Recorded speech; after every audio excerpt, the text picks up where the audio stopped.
दोस्तों, केदारनाथ की पवित्र और बर्फ से ढकी घाटियों में हाल ही में हुई एक अविश्वसनीय घटना जिसने हर भक्त और पर्यटक को हैरानी और दंग कर दिया। एक तरफ कड़ाके की ठंड और लगातार बर्फबारी, वहीं अचानक उस कठिन समय में हुआ ऐसा चमत्कार जिसे देख हर कोई मंत्रमुग्ध रह गया। कहा जा रहा है कि जब एक भक्त अपनी जान के लिए खतरे में था, तभी स्वयं महादेव के आदेश से शेषनाग प्रकट हुए और उनकी सुरक्षा सुनिश्चित की। यह सिर्फ कहानी नहीं, बल्कि एक ऐसी घटना है जो विश्वास और भक्ति की शक्ति को एक बार फिर साबित करती है। वीडियो में हम आपको दिखाएंगे कि कैसे बर्फ और हिमस्खलन के बीच यह चमत्कार हुआ और क्यों इसे देख हर कोई भक्ति और आश्चर्य से भर गया। आखिर में आप जानेंगे कि कैसे महादेव और उनके अद्भुत शेषनाग ने एक भक्त की जान को बचाया और केदारनाथ की पवित्रता को और भी उजागर किया। तो वीडियो अंत तक जरूर देखें, क्योंकि यह चमत्कारिक घटना आपको सोचने पर मजबूर कर देगी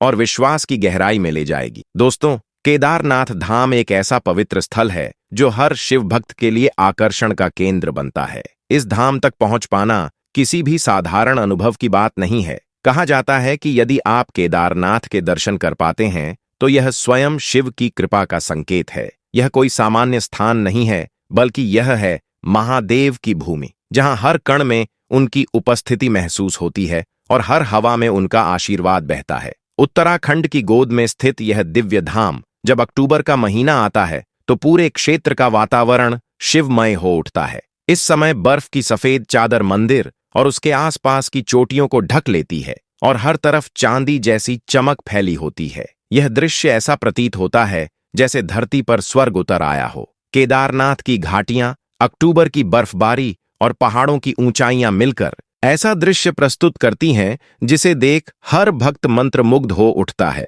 लेकिन जितनी सुंदरता इस धाम में है, उतना ही कठिन है यहां तक पहुंच पाना। यहां की सख्त ठंड और -डिग्री का तापमान भक्तों की परीक्षा लेता है। फिर भी जहां शिव निवास करते हैं, वहां उनके भक्तों पर किसी प्रकार की आपत्ति नहीं आती। रात के समय तापमान और भी गिर जाता है, फिर भी केदारनाथ का धाम अपने चमत्कारिक और दिव्य स्वरूप में रहता है। यहाँ रोजाना कई अद्भुत घटनाएं घटती हैं जो विश्वास से परे हैं। हाल ही में अक्टूबर के महीने में बर्फबारी के बीच एक ऐसा चमत्कार हुआ जिसने सभी को चकित कर दिया। इसे सुनकर हर किसी की आंखें फटी की फटी रह जाएंगी और आप भी कहेंगे कि सचमुच केदारनाथ धाम में शिव का निवास है। यह धाम इतना दिव्य है कि अगर कोई नास्तिक भी यहाँ कदम रखता है तो वह शिव की भक्ति और ऊर्जा से अछूता नहीं रह पाता। यहाँ आए हर व्यक्ति के साथ अद्भुत घटनाएं घटती हैं जो उसे भी महादेव की भक्ति में पूरी तरह से डुबो देती हैं। इस अद्भुत चमत्कार को जानने से पहले मैं आपसे एक छोटी सी विनती करूंगा। कमेंट बॉक्स में अपने सच्चे हृदय और श्रद्धा के साथ हर महादेव जरूर लिखें। साथ ही यह भी बताइए कि क्या आप लोग भी केदारनाथ धाम में बाबा के दर्शन करने गए हैं? अगर गए हैं तो किस साल गए थे, यह भी कमेंट में जरूर साझा करें। दोस्तों, आप कमेंट में जरूर बताइए कि आप किस महीने में केदारनाथ धाम गए थे, और अगर आप अगले साल जाने की योजना बना रहे हैं तो वह भी साझा करें। मेरी यही कामना है कि सभी भक्तों को केदारनाथ बाबा के दर्शन का सौभाग्य मिले। अब वीडियो में आगे बढ़ते हैं। इस साल केदारनाथ के कपाट 23 अक्टूबर को बंद कर दिए जाएंगे और अगले वर्ष भक्तों के दर्शन के लिए पुनः खोले जाएंगे। माना जाता है कि 6 महीने तक बाबा बर्फ में विलीन हो जाते हैं। इस दौरान केदारनाथ में भारी बर्फबारी होती है। ठंड के महीनों में पूरा मंदिर बर्फ की चादर से ढक जाता है और रास्तों पर कई फीट ऊंची बर्फ जम जाती है, जिससे यात्रियों के लिए मार्ग पूरी तरह से बंद हो जाते हैं। इसलिए केदारनाथ बाबा 6 महीने तक निद्रा की अवस्था में चले जाते हैं और जब गर्मियां आती हैं तभी भक्तों के लिए दर्शन के कपाट पुनः खोले जाते हैं। लेकिन इस वर्ष अक्टूबर में ही केदारनाथ धाम में बर्फबारी शुरू हो गई थी और उस समय कपाट अब भी बंद नहीं हुए थे। इसी समय एक अद्भुत घटना हुई जो भोपाल निवासी आयान मेहता और उनकी पत्नी कियारा मेहता के जीवन से जुड़ी है। आयान अमेरिका में अपनी डॉक्टर की पढ़ाई कर रहा था और यहीं उसकी मुलाकात कियारा से हुई, जो उसी कॉलेज में पढ़ती थी। कॉलेज के दिनों से दोनों एक दूसरे के प्रति आकर्षित थे और समय के साथ उनका प्यार गहरा हो गया। अमेरिका से लौटने के बाद दोनों ने विवाह कर लिया और भोपाल में ही अपने पेशेवर जीवन में व्यस्त हो गए। शादी को लगभग 2 साल बीत चुके थे। उसी दौरान कियारा ने आयान से कहा कि अब समय आ गया है कि वे केदारनाथ धाम जाकर बाबा के दर्शन करें, क्योंकि यह उनका बचपन का सपना था। लेकिन आयान नास्तिक था और धर्म में विश्वास नहीं रखता था। उसने स्पष्ट रूप से कियारा से कहा कि इतनी कठिन यात्रा का कोई फायदा नहीं। क्यों शरीर को कष्ट देना? वहां जाने से क्या होगा? कुछ भी नहीं होता। और अब आगे से वहां जाने का मेरा नाम मत लेना, उसने कठोर शब्दों में कहा। यह सुनकर कियारा को बड़ा धक्का लगा, क्योंकि उसका पति भगवान में विश्वास ही नहीं रखता था। समय धीरे धीरे बीतता गया। शादी को करीब 3 साल हो गए थे और दोनों संतान की चाह रखते थे, लेकिन अब तक उन्हें संतान सुख प्राप्त नहीं हुआ। आयान, जो खुद डॉक्टर था, जानता था कि संतान प्राप्ति के लिए क्या करना होता है। उसने खुद और कियारा दोनों का टेस्ट कराया। टेस्ट के दौरान एक चौंकाने वाला खुलासा सामने आया। जब कियारा ने पूछा, मेरी रिपोर्ट में क्या आया? तो आयान ने कहा, तुम्हारी रिपोर्ट बिल्कुल ठीक है। फिर कियारा ने आयान की रिपोर्ट के बारे में पूछा तो आयान ने आंखें झुकाते हुए कहा कि वह पूरी जिंदगी पिता नहीं बन सकता। यह सुनकर कियारा को भी गहरा झटका लगा, लेकिन उसने अपने पति को संभाल लिया। समय धीरे धीरे बीतता गया। शादी को लगभग 8 साल हो चुके थे और संतान न होने के बावजूद भी उनकी जिंदगी में सब कुछ होने के बावजूद एक खालीपन सा था। आए दिन दोनों के बीच छोटी बड़ी बहसें होती रहती थीं। लव मैरिज के बावजूद उनके जीवन में अब प्रेम की मिठास धीरे धीरे खत्म हो चुकी थी। आयान धीरे धीरे डिप्रेशन में चला गया था और वह नशे का आदी भी बन गया था। इस बीच कियारा को किसी रिश्तेदार ने सलाह दी कि इतने साल हो चुके हैं और संतान नहीं हो रही है, तो एक बार केदारनाथ बाबा के दर्शन कर लो। वहां जाने से बाबा अपने भक्तों की हर मुराद पूरी कर देते हैं। उसकी कोख जल्द ही फली फूली होगी और उसके घर में भी किलकारियों की आवाज गूंजने लगेगी। कियारा ने पुनः आयान से केदारनाथ बाबा के दर्शन के लिए आग्रह किया, लेकिन इस बार भी आयान ने साफ मना कर दिया। उसने कहा, तुम आखिर क्यों नहीं समझती हो? मेरे शरीर में ही कमी है। मैं कभी भी पिता नहीं बन सकता।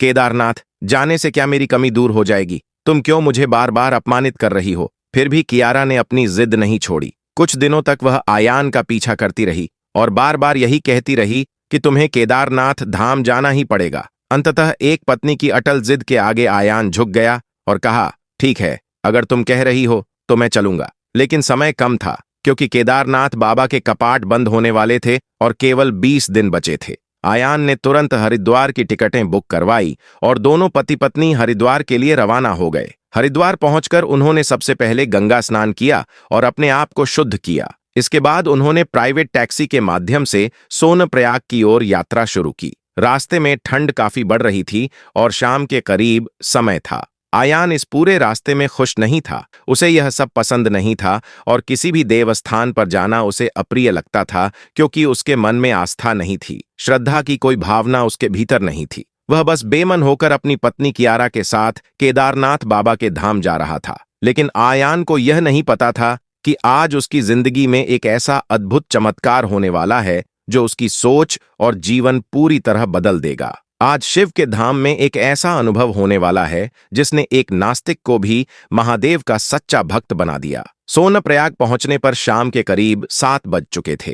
रात सोनप्रयाग में ही ठहरकर दोनों ने आराम किया और अगले दिन सुबह जल्दी उठकर अपनी यात्रा की शुरुआत की। सूरज की पहली किरणों के साथ सोनप्रयाग से कियारा और आयान जल्दी ही बस से गौरीकुंड के लिए निकल पड़े। गौरीकुंड पहुंचकर उन्होंने अपनी पैदल यात्रा शुरू की। मौसम आज काफी सुहावना था। ठंडी ठंडी हवाएं चल रही थीं, लेकिन केदारनाथ का मौसम हमेशा अनिश्चित रहता है और पल भर में बदल जाता है। वे इस बदलाव के बारे में बिल्कुल अनजान थे। गौरीकुंड से धीरे धीरे दोनों आगे बढ़ते रहे। आयान के मन में चिंता और बेमनगी की भावनाएं थीं, जबकि कियारा के अंदर हर कदम पर केवल महादेव की भक्ति की गूंज सुनाई दे रही थी। कियारा हर कदम पर हर महादेव के जयकारे लगाती जा रही थी। दोनों ने गौरीकुंड से जंगल चट्टी का रास्ता तो आसानी से पार कर लिया, लेकिन जैसे जैसे वे आगे बढ़े, रास्ता और भी खतरनाक होने लगा और मौसम ठिठुरन वाला हो गया। आयान धीरे धीरे थक रहा था और बार बार अपनी पत्नी से कहता जा रहा था, तुम्हारे कारण मुझे यहां आना पड़ा। केवल तुम्हारी वजह से मैं अपने शरीर को कष्ट दे रहा हूं। बेमन होकर वह आगे बढ़ रहा था। जैसे तैसे वे लिंचौली तक पहुंच गए, लेकिन अब उनके सामने एक बड़ी चुनौती थी। मौसम ने अचानक करवट ली और धीरे धीरे बर्फबारी शुरू हो गई। आयान और कियारा ने अपनी जिंदगी में पहली बार इतनी बर्फबारी देखी थी। शुरुआत में यह दृश्य उन्हें बेहद भा रहा था और दोनों उस अद्भुत नज़ारों का आनंद लेने लगे। केदारनाथ के रास्ते और बर्फ की सफेद चादर मिलकर ऐसा दृश्य बना रही थीं कि मानो स्वर्ग का एहसास हो रहा हो। लेकिन कुछ ही मिनटों में बर्फबारी और तेज हो गई और उनकी यात्रा धीरे धीरे कठिन होती चली गई। फिर भी दोनों हिम्मत से आगे बढ़ते रहे और आखिरकार वे केदारनाथ के बेस कैंप तक पहुंच गए। शाम के करीब 6 बज चुके थे, लेकिन केदारनाथ मंदिर अभी भी 1.5 से 2 किलोमीटर दूर था। बर्फबारी के बीच यह दूरी तय करना बेहद चुनौतीपूर्ण था। कियारा हर कदम पर आयान को आगे बढ़ने के लिए प्रेरित करती रही। अब मंदिर तक पहुंचने की दूरी 1.5 से 2 किलोमीटर रह गई थी और बर्फ इतनी घनी हो गई थी कि रास्ता मुश्किल से दिखाई दे रहा था। तेज बर्फीली हवाएं और कोहरा दोनों पर भारी पड़ रहे थे। रास्ते में एक के बाद एक नई चुनौतियां आ रही थीं। धीरे धीरे हवाएं और तेज हो गईं और यह तूफान रूप ले लिया। इसी तूफान में दोनों के हाथ एक दूसरे से छूट गए और सामने अज्ञात खतरे ने उनकी यात्रा को और भी कठिन बना दिया। तूफान की तेज हवाओं में कियारा और आयान एक दूसरे से पूरी तरह अलग हो गए थे। चारों तरफ घना कोहरा और बर्फ की चादर फैल गई थी, जिससे दोनों एक दूसरे को देख ही नहीं पा रहे थे। न ही आगे का रास्ता किसी रूप में दिखाई दे रहा था। लगभग 15 से 20 मिनट तक यह तूफान चलता रहा और इस बीच सब कुछ तितर बितर हो गया। जब कुछ समय बाद मौसम धीरे धीरे सामान्य हुआ और बर्फीली हवाएं थम गईं, तब कियारा ने चारों तरफ देखने की कोशिश की, लेकिन उसका पति आयान कहीं दिखाई नहीं दे रहा था। वह खुद एक घोड़ा पड़ाव पर खड़ी थी। चारों ओर केवल सफेद चादर फैली हुई थी, हर चीज बर्फ से ढकी हुई थी। उसने इधर उधर हर जगह देखा, लेकिन आयान का कोई पता नहीं चला। करीब आधा घंटा बीत गया, लेकिन उसका पति अभी भी नहीं मिला। उसका मन डर और चिंता से भर गया। आखिर आयान कहाँ गया? कहीं खाई में तो नहीं गिर गया? यह सवाल बार बार उसके मन में उठ रहा था। किनारे पर खड़ी खाई के कारण डर और भी बढ़ गया। रात्रि का समय हो चुका था और चारों तरफ अंधेरा और बर्फ के कारण कोई भी चीज ठीक से दिखाई नहीं दे रही थी। कियारा फूट फूट कर रो रही थी, यह सोचकर कि अब वह अपने पति को खो चुकी है। आसपास ज्यादा लोग भी नहीं थे, केवल कुछ ही यात्री अपनी अपनी धर्मशालाओं और होटल में चले गए थे। मदद के लिए कोई पास में नहीं था। रात के करीब 2 घंटे बीत गए और कियारा एक कोने में बैठकर लगातार रो रही थी। इसी बीच अचानक कियारा के कंधे पर एक हाथ लगा। डर के मारे उसने पीछे मुड़कर देखा और वह देखकर उसे विश्वास ही नहीं हुआ। वहां खड़ा था आयान। कियारा ने अपने पति को देखकर फूट फूट कर रोना शुरू कर दिया। उसने आयान को गले लगाकर अपनी सारी भावनाएं व्यक्त की। ऐसा लग रहा था मानो उसकी जिंदगी उसे वापस मिल गई हो और उसके भीतर जो प्राण खो चुके थे वे लौट आए हों। धीरे धीरे कियारा ने खुद को संभाला और झिझकते हुए आयान से पूछा, आखिर तुम कहाँ चले गए थे? पिछले 2 घंटे में तुम्हारे साथ क्या हुआ? आयान ने जो उत्तर दिया उसे सुनकर कियारा मंत्रमुग्ध हो गई और कुछ बोल नहीं पाई। आयान ने कहा, जब तुम्हारा हाथ मेरे हाथ से छूट गया तो मैं तुम्हें ढूंढते ढूंढते इधर उधर भाग रहा था, लेकिन वहां मुझे कुछ दिखाई नहीं दे रहा था। अचानक मेरा पैर एक चट्टान से टकराया और मैं एक गहरे खड्डे में गिर गया। मैं उठने के काबिल ही नहीं था। ऊपर से बर्फ गिरती जा रही थी और मैं पूरी तरह से बर्फ में ढक गया। ठंड इतनी ज्यादा थी कि मैं खुद को संभाल नहीं पा रहा था। आयान ने कांपती आवाज में कहा, इतनी भयंकर ठंड थी कि मैं पूरी तरह बर्फ में दब चुका था। शरीर सुन्न हो गया था, हाथ पैर हिलाना मुश्किल था। मैं उस खड्डे में इस कदर फंस गया था कि ऊपर निकलने की कोशिश भी नाकाम हो रही थी। लगभग 1.5 घंटे बीत गए होंगे और धीरे धीरे मेरा होश भी जाता रहा। ठंड इतनी बढ़ गई थी कि मुझे लगा अब बस यही अंत है, अब मैं यहीं दम तोड़ दूंगा। लेकिन अचानक आयान की आंखें हल्के से खुलीं। उसे लगा मानो किसी ने पुकारा हो। बर्फ की मोटी चादर में से हल्की सी रोशनी चमक रही थी। उसने देखा कि उसके हाथ के पास कोई मोटी चिकनी सी चीज पड़ी है, मानो कोई रस्सी हो। उसने कमजोर हाथों से उसे पकड़ने की कोशिश की। वह रस्सी थोड़ी अजीब सी लग रही थी, लेकिन फिर भी उसने उसे कसकर थाम लिया। अगले ही पल उसे महसूस हुआ कि वह रस्सी खुद उसे ऊपर खींच रही है। थोड़ी ही देर में आयान बर्फ से बाहर था। उसने जब आंखें खोलीं तो जो दृश्य उसके सामने था उसे देखकर उसका दिल धक रह गया। सामने एक विशाल बहुमुखी नाग खड़ा था, वैसा ही जैसा उसने सिर्फ फिल्मों या तस्वीरों में देखा था। उसके फन पर अद्भुत तेज चमक रही थी। वह नाग शांत भाव से उसे देख रहा था, मानो किसी दैवीय शक्ति का रूप हो। कुछ ही पलों में वह नाग अचानक गायब हो गया, बिना किसी आवाज के, जैसे हवा में विलीन हो गया हो। आयान ने हांफते हुए कहा, उसके बाद मैं किसी तरह ऊपर आया और तुम्हें ढूंढते ढूंढते यहां तक पहुंच गया। ये सुनते ही कियारा की आंखों में आंसू आ गए। वह बोली, यह तो बाबा केदारनाथ का साक्षात चमत्कार है। जिसने तुम्हारी जान बचाई वह कोई साधारण नाग नहीं था, बल्कि शेष नाग थे, जो स्वयं भगवान शिव के प्रिय हैं। आयान ने सिर झुकाते हुए कहा, मुझे भी अब पूरा विश्वास हो गया है। मैं इसे शब्दों में नहीं बता सकता, लेकिन जो मेरे साथ हुआ वह एक दैवीय अनुभव था। सच में आज मुझे चमत्कारों पर भरोसा हो गया। उस रात दोनों पति पत्नी जैसे तैसे केदारनाथ धाम पहुंचे। बर्फबारी थम चुकी थी और वातावरण में बस घंटियों की मधुर ध्वनि गूंज रही थी। उन्होंने बाबा केदारनाथ के दर्शन किए, अपने जीवन के इस चमत्कार के लिए गहरी कृतज्ञता जताई और उनके सामने नतमस्तक होकर संतान प्राप्ति का आशीर्वाद मांगा। कियारा ने हाथ जोड़कर प्रार्थना की, हे भोलेनाथ, मेरे घर में भी किलकारियां गूंजें, मेरी कोख को आशीर्वाद दीजिए